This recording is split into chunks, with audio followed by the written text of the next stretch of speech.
Kani kedai ke Batisi TV, bat pidang pet ya ke kubur baman kasni, belawan rasa pi tak ke rupa, ringkat bat ke Orange Nissan, lom sokpo near Fire Brigade Shillong. New Nissan Kicks. Bookings open now. Haka Hendro Turik mentau naiwing arajar kat kendai. Ke Sinat College lengba ke Department of English. Kala perlong ya ke Lempung ya tai, haki saudong kenro. Halor ke pang pedeng ke balabu haktin English, ke baong. Eye for an eye, conflict in Southeast Asia. Ya kini ke Lempung ya tai la pelipat ba ada Menteri Sarkar bakmi ya ketna social welfare jong ke jela. Uba kermen jela, ubalalong kongsan hakini ke jelang. Ya kini ke jelang la penya da ke head jong ke Department of English ke Dr. Sumita di Kharkongor bat layo iki kentin pediang sobha now principal jong kini ke college u Dr. Richard M. Lingdo bat layo iki kentin lamprang halor kini ke pang pedeng now director jong ke postgraduate Institute of English Open University of Sri Lanka u Professor Harshana Rambukwela. The second story tells the story of three people. One is a female child soldier who was conscripted by the LTT. The other one is about a young man who was suspected to be LTT activist and is extrajudicially taken in by the state and tortured. And the third one is about his mother who is trying to save her son. Right? So, as two texts published in English for an international readership, they participate in a larger international discourse on human rights allegations and war crimes that have dogged Sri Lanka since the bloody conclusion of the war in 2009. It is within this larger political economy of the Sri Lankan conflict that the politics of representation of these texts needs to be discussed and placed. So, but before I move on to the specific discussion of the text, I'd like to say something of how Sri Lanka as a place, and in some ways I speak a little bit about India and South Asia as well, have figured in colonial narratives. So former colonial societies like Sri Lanka tend to be positioned in a number of ways in narratives about violence, democracy and civility. In British colonial narratives, Sri Lanka is usually seen in terms of as a society to which traditions of democracy and civility were bequeathed from the West. And there's like this, in the narration of Sri Lankan history, there's like a three-stage model that's followed, and this is very close to how European history is narrated as well. There's a classical golden age, the so-called Anuvadapura colonial age, when Sri Lanka was kind of flourishing kingdom. Then there's a decline due to invasion, disease, etc. It all goes away. And the third stage in the British narration is the arrival of the British and modernity. So they will take Sri Lanka forward. Sri Lankan nationalists take this same model, but for the third moment they substitute national reawakening rather than British colonization. And then many Sri Lankan historians all the way up to the 1980s continue to reproduce this kind of narrative. But I think the historiography of India has been slightly different due to the different trajectories decolonization took in the two countries. So Sri Lanka really did not have like an indigenous alternative to Western modernity as represented by something like Gandhian nationalism in India. We really didn't have anything of that sort. So because of that, many Sri Lankan historians, intellectuals tended to see the colonial movement as something positive. So for instance, this is by a very famous Sri Lankan historian G.C. Mendes, who talks about the first constitutional reform instituted by the British in 1833, and he says, I'm quoting, Coalbrook, after a study of 2 years, made a thorough analysis of the political and social economic conditions of the island and came to the conclusion that the river of Ceylon was practically stagnant. He searched for the causes that obstructed this flow and came to the conclusion that it was not British rule but the continuity of the ancient system.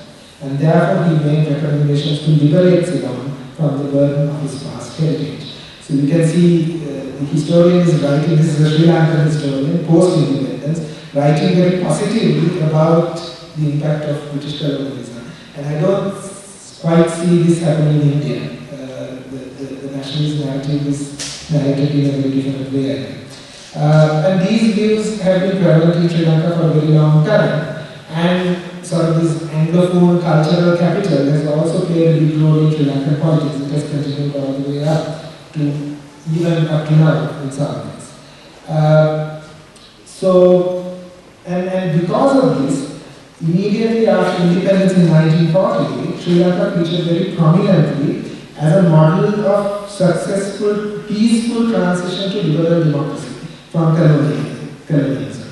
And in a lot of British historiography, also you see Sri Lanka being upheld as this model community where colonial governmentality has really worked. But soon after independence, this kind of actually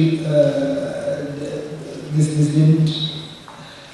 narrative didn't last for very long because in 1958, 2 years after the election of this very controversial Prime Minister S.W.R.D. Bandaranaike in 1956, who made Sinhala the language of the majority, the official language of the country, which then resulted in a number of major political and social implications.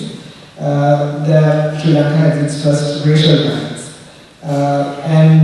From this point onwards, the story of a peaceful transition from colonial rule to democratic polity began to crumble. Economically, the country was unable to deliver on the promise of decolonization, and there was widespread dissatisfaction, particularly among rural educated youth, both in the south of the island, where most of the Sinhala population lived, and in the north, which is mostly inhabited by the Tamil community.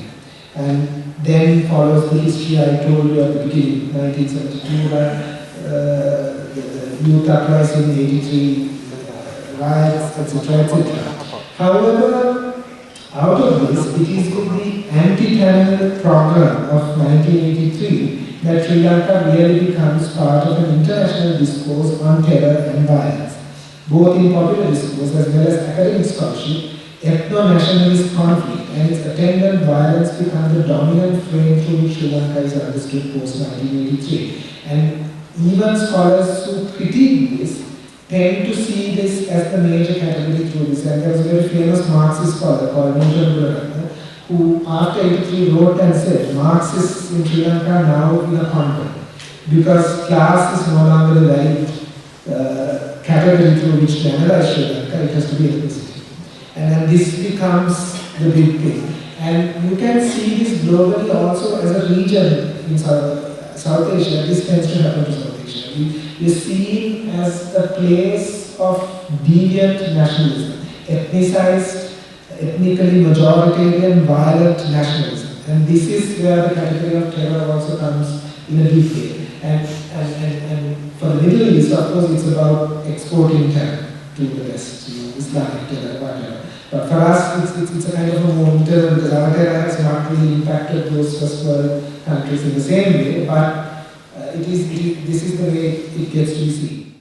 As I look at this audience in the background of this 2 days international seminar on Eye for an Eye, conflict in Southeast Asia, the past, present, and the future seems to come together in this moment of time. I say this because you resource persons, researchers, scholars, and students will be the future of the nation tomorrow. Against the background of today's seminar, and after the insightful keynote addressed by Professor Rambut Villa, I am in no commanding position to give another lecture on such a diverse and interesting subject. However, I will try to keep my views and opinion to a very bare minimum. Southeast Asia is very significant to India in general and Northeast India in particular. The latter being the gateway of Southeast Asia. Economically, politically, culturally, Southeast Asia has a prominent position in India's narrative. The region offers a lot of opportunity for India to explore. The successive government of India have been keen to use this opportunity, and since 1991, the Look East policy has been formulated to enable India to have a meaningful dialogue and engagement with the Southeast Asian countries. To cultivate a friendly relation with the Southeast Asian countries, India has increased its trade relationship with them under the umbrella of the Association of Southeast Asian Nations.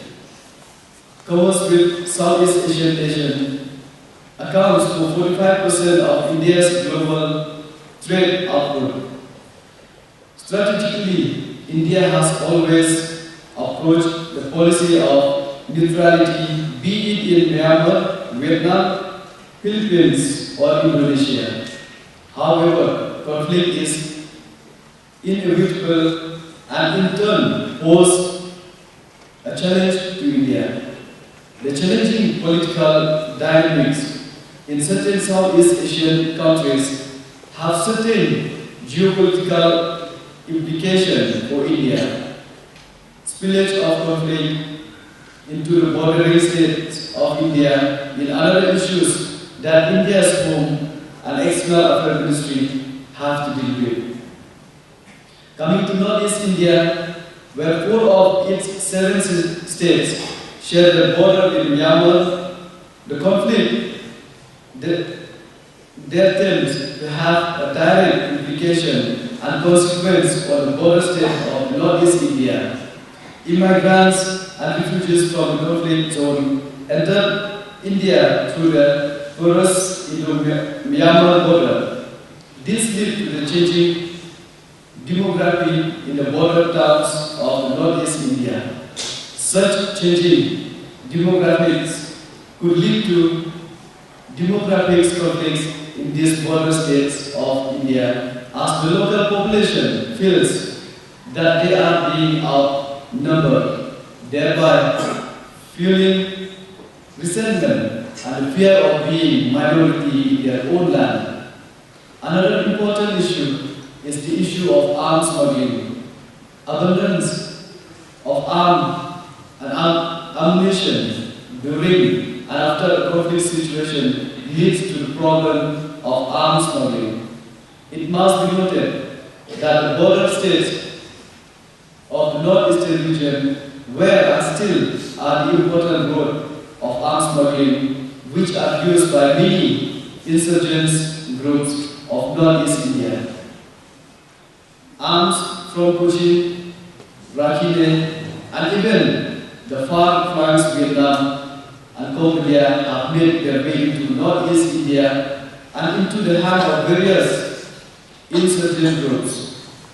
Another important aspect of the Southeast Asian and Northeast India connection is the problem of drugs and human trafficking.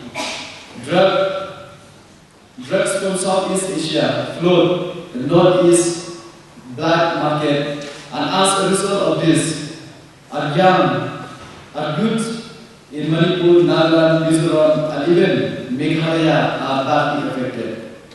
Drugs problem in these 3 states are in fact higher than the national average, and in turn leads to the prevalence of HIV in these border states, especially Manipur.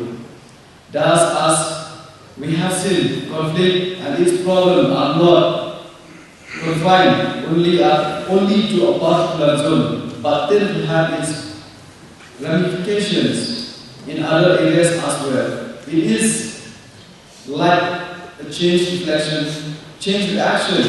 starting from the political and economic and branching out into the humanitarian. As such, there arises a serious need for discussion and dialogue to mitigate the disaster of conflict. It is imperative for the public to be aware of the consequence of the conflict, so as not to be influenced by populist voices that try to take advantage of our vulnerability. Academia can play a great role in shaping the correct discussion on conflict, a discussion which is informed, impartial, and can help in bringing sustainable solution to the problems that arise.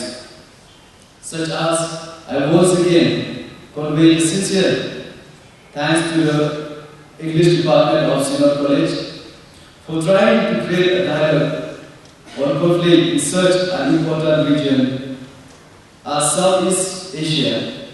I do sincerely hope that the 5 days deliberation, discuss, dialogue and debates during the seminar will create exchange and interactions that will allow everyone to understand conflict from a better perspective, especially in such a relevant topic which has a great value. Hadian ke jelang play ye kini kelempong ye tai haki saudong konro hakani ke sengi kaladan ru ke jipun inam ye kidur kidar ki beladro de kiration phang halor kani ke jo ke phang pedeng bat ya kani ke jipun inam na tep kum ke aing konflik